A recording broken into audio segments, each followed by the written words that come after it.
All right, we had a camera full sign there that ended up part 2 as we were reminiscing on the bookmakers. Boys, do you reckon we'll get back to those days?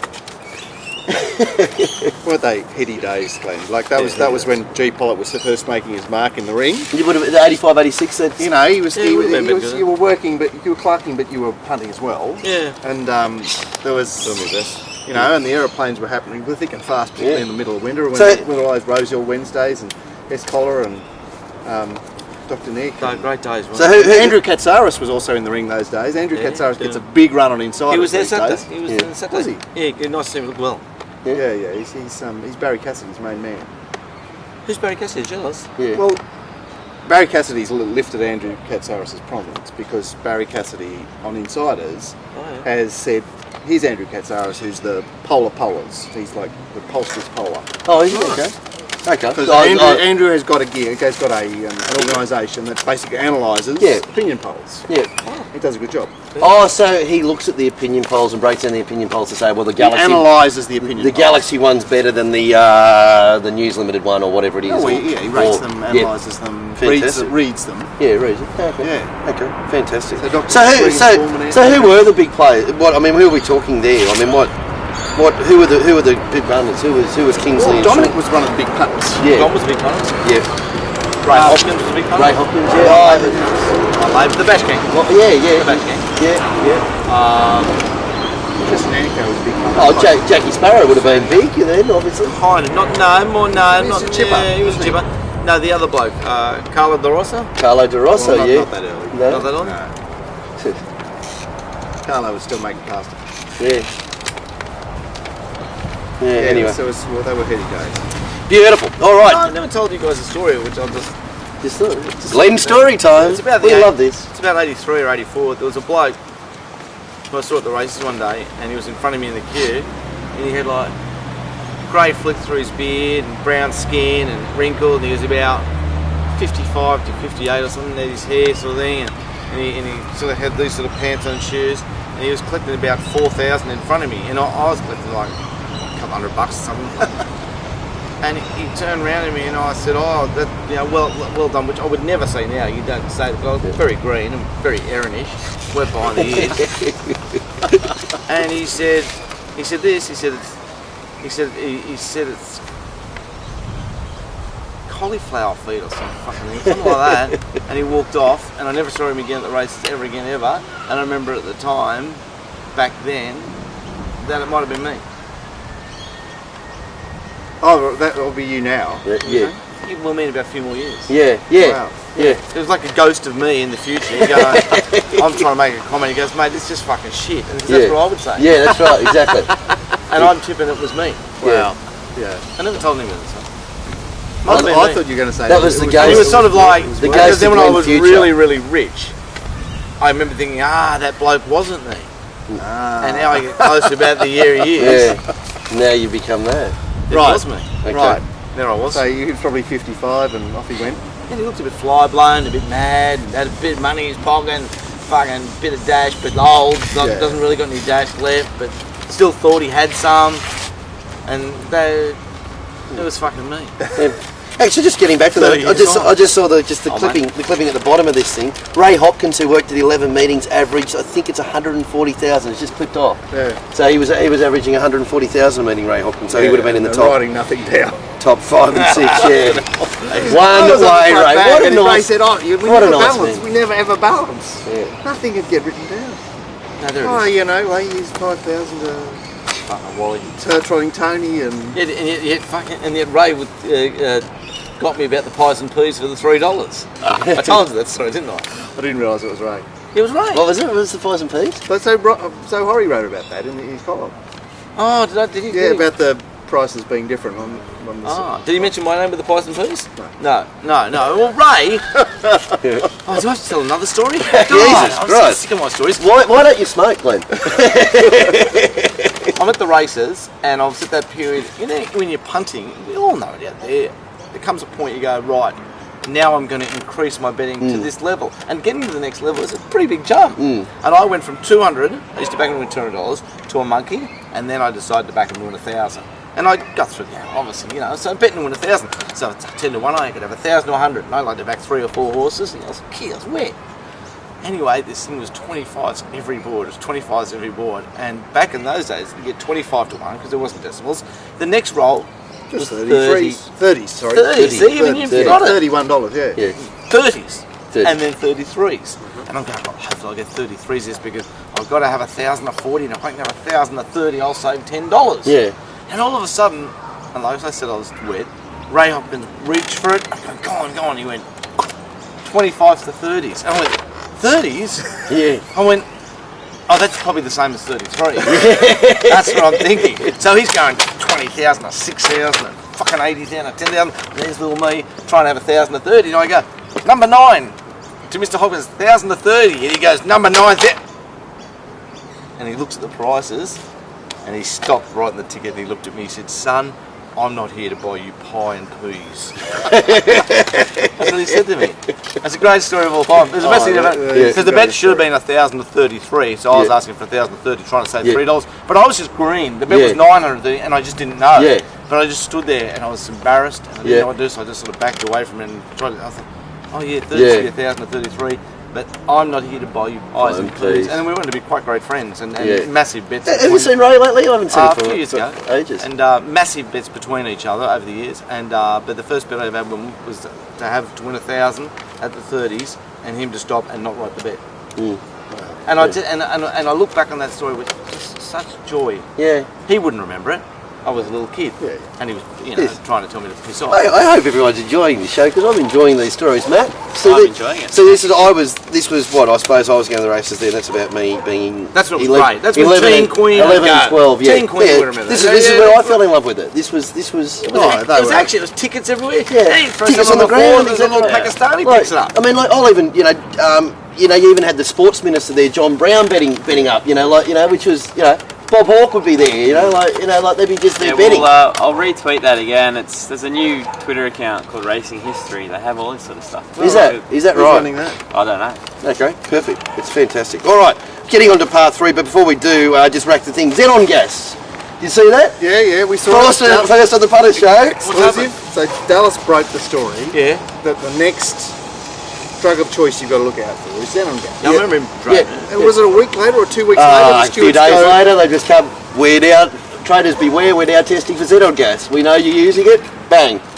There it is. There it is. He had a start. He had a start. But we've always got to start here because we can sell we like. Full retro and that. Yeah, exactly right. Got the Parnell polished. Can't do much with you can't mention anything bad, everything's good. We've also got the gravy feed coming from Racing as well.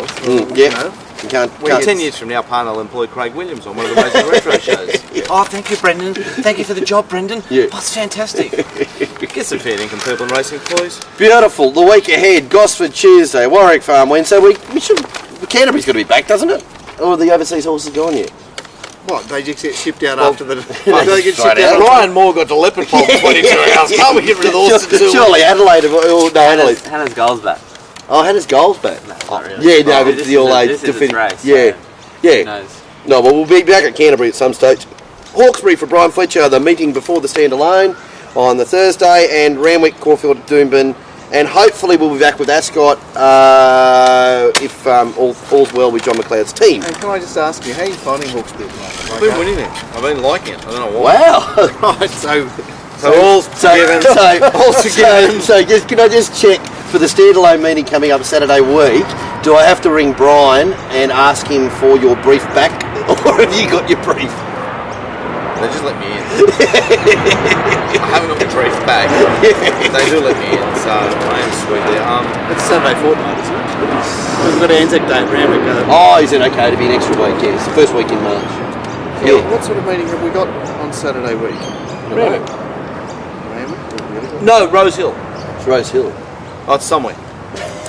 Okay, so we're not straight to Hawkesbury. We got a meeting and then we go. Hawkesbury. That's right. Well, the other thing is that because Hawkesbury fitted into the metric Easter, if you remember. Yeah, that's right. That's how it began. So now that we've shifted the following the moon, the autumn carnival back to moon Easter, racing. I don't know how that affects Hawkesbury. Perfect. All right. Okay, Matt. What's happening on the social media? What have people been saying? Yeah, it's a few things we'll get through here.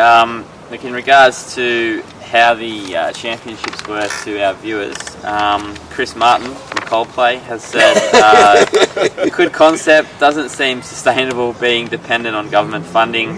Can't do much about weather, but that doesn't help." Was that really Chris Martin from Coldplay? Yeah. There's only one Big in the fan world, of the show. isn't there? Yeah, he's he asked to do the Punters show theme, but I said, "Old mate's already done it, so you'll have to just sit this play out." He said, "I was going to release it as a song as part of our number one album." Dallas asked this morning about what the crowd was. It was 24,000 24,000 this week. Yeah. No, that was just more for. Yep. Cool. The guest of the show sent a funny tweet. I did say. Asking us to tweet anything. Best tweet gets a 12-inch dildo and a jar of Vaseline. Yeah, beautiful. Well, that's for Adelaide. Well, it's baby oil. It seems baby oil's the So choice. there's Adelaide the horse, wasn't it? Yeah, Adelaide. Yeah. Yeah, they confirmed that. I tweeted out about Ryan Moore. They confirmed that was him last night, and Chris Root said it wasn't a big deal before he left. Well, so the punter was $1.24. Sorry, what? Probably not a great. Not a big deal. Getting from Sydney to Leopardstown in 30 hours, riding in Group 1 races in either side of it, I think it's a big deal. Nathan Chris says, look, he hasn't backed the winner since the Easter Carnival of 1998 when Gold Guru won, so he's not happy. He's not happy about how the championships Gold Guru Leon McDonald, yeah. I asked about what the best hidden race form may have been from the championships, and they said the George Ryder, and you can't argue with that. It was a good competitive race, wasn't it, the George Ryder? Yeah, winners from that race. The George Ryder was always a bit hit and miss. Real impact have obviously gone on. In the last 10 years, the George Ryder's been. Yeah. Who's been the other race?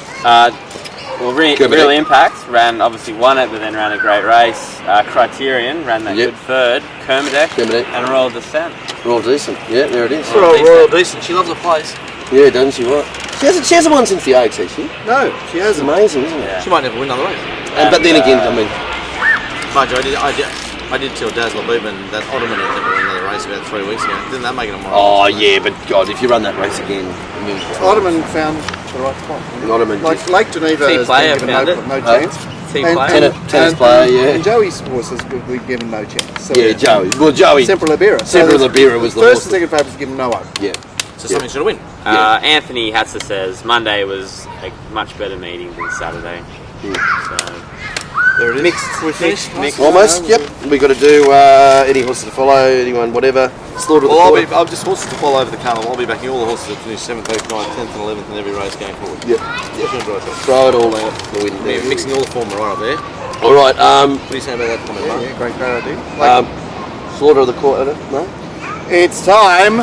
Kids here. You're going to see It's it. all right. It's Mikey. Oh. It's time for Slaughter of the Quarter. 3, 2, and 1. Joe Marrero. We haven't even spoken about this, have we? Is it just 3, 2, and 1, Joe? Yeah, it's 6 points, Joe. Yeah, 6 points, Joe. There's just no point going into it, is it? Or what about they did call Doncaster Day off, Glenn. You got to get some points of that, don't they? Yeah. Right, so we have to get. We get 2 weeks of it. Points anyway. Yeah, 6 points to the call off, and then 6 points to Joe. There it is. Happy with that? Beautiful. Cool. Green. Glenn? Yeah. I'm always good for a bill. And just before we go on, 25th of April is listed for Kensington, which means it'll be somewhere else. Oh, what we? Okay. So We go to a Saturday meeting at Kenzo. So that's 4 weeks in a row at Randwick. I think I did write down Rosehill in my diary. So it might be swapped already. What? Yeah. When was you written that down? Beginning of this month? Beginning of this month. Well, there's still like. No, but there'd be a public holiday meeting somewhere where too, then, wouldn't there? I wouldn't go off there. Mind you, they did have. Dubbo and Queanbeyan on the Monday. They did have Warwick Farming on Thursday, right up to the actual Thursday. Yeah.